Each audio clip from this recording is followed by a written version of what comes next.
Right, welcome back to the TVET South Technical College, and we're at the Centurion campus. And it's been a pleasure being here this morning, just looking at the different vocational studies that there are available here, and seeing the students that certainly are hungry to get into the workforce come here and learn a trade, which is very, very encouraging to see. I don't want to waste too much time introducing our next guest, because I can tell you now that the Deputy Minister has joined us, Buti Manamela. So it's a pleasure to have our Deputy Minister of Higher Education and Training. Together with him, we're also joined by Nomsa Mate, who is the Tshwane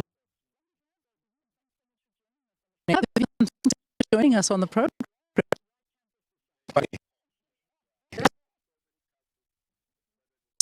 Campus. I started at another one, and then I realized this is the one. A great campus.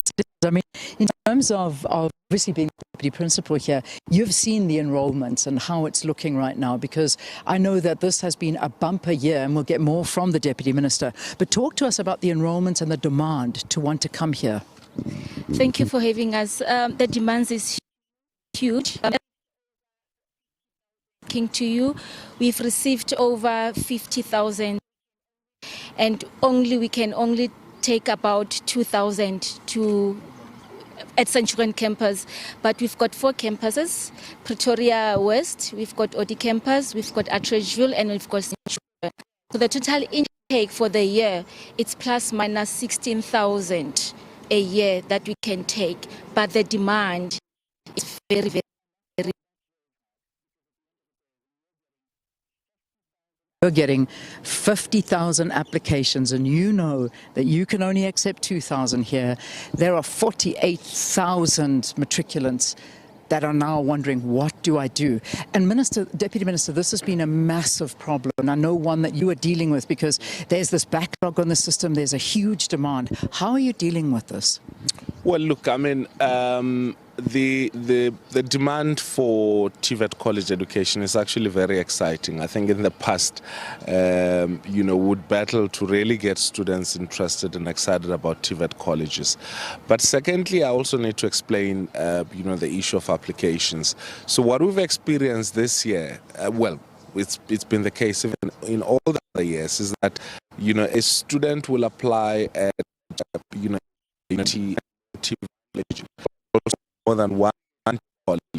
On aggregate, we have about 320,000 kids who are coming from grade 12, who are looking for spaces at TVETs and universities. And, we have confirmed with universities, together with private universities and TVET colleges, that at least most of those students, close to 320,000 spaces or more, are actually available in our public universities and private universities and TVET colleges. Confusion around number of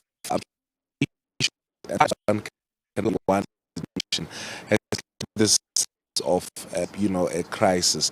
But what we've done, I mean, we have 50 TVET colleges throughout the whole country, and about 364 campuses. I think the deputy principal was telling you that this is one of 4 other campuses, and that's the same all over the the country. So the TVET sector has expanded, and I think in order to also deal with the demand, we have our department teams looking at alternatives such as technology use, distance learning, and so on and so forth, so that we can expand access. Why this excites us is because TVET colleges for this decade, we believe, is going to be the solution for our skills problems, for our unemployment problems.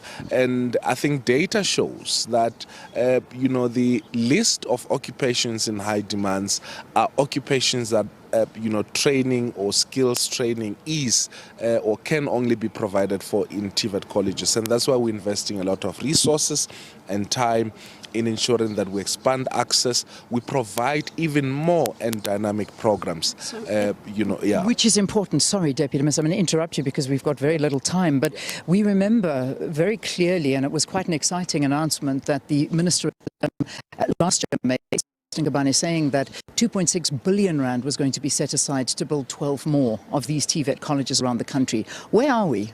Has this started? Are we seeing groundbreaking? Are we doing anything as yet? Yeah, so most of those resources are not about building new institutions, but about expanding the existing campuses. So we've got several campuses that are spread out throughout the country, and linked to specific TVET colleges. If we look at what happened in 1994, where we had, just about 100 plus campuses of TVET colleges, to now where we've expanded to, as I said earlier, 360 campus, and with more TVET colleges, as Minister announced, in the pipeline. It shows our commitment towards expanding the sector. Just in the last administration, 9 new campuses were inaugurated into the system. So this shows our commitment towards expanding the sector. Which is helpful, but it's still it's hard to turn these hungry students away, which is very desperate. One thing I have picked up, and I've walked around the campus, and I know it's been a lot of complaints from for years about the deteriorating infrastructure. And that's something that I wonder, and I'm going to ask you as the deputy principal here, in terms of do you have enough resources to enable you to fix the existing infrastructure here? Yes, we do, because we do get funds from the Department of Education.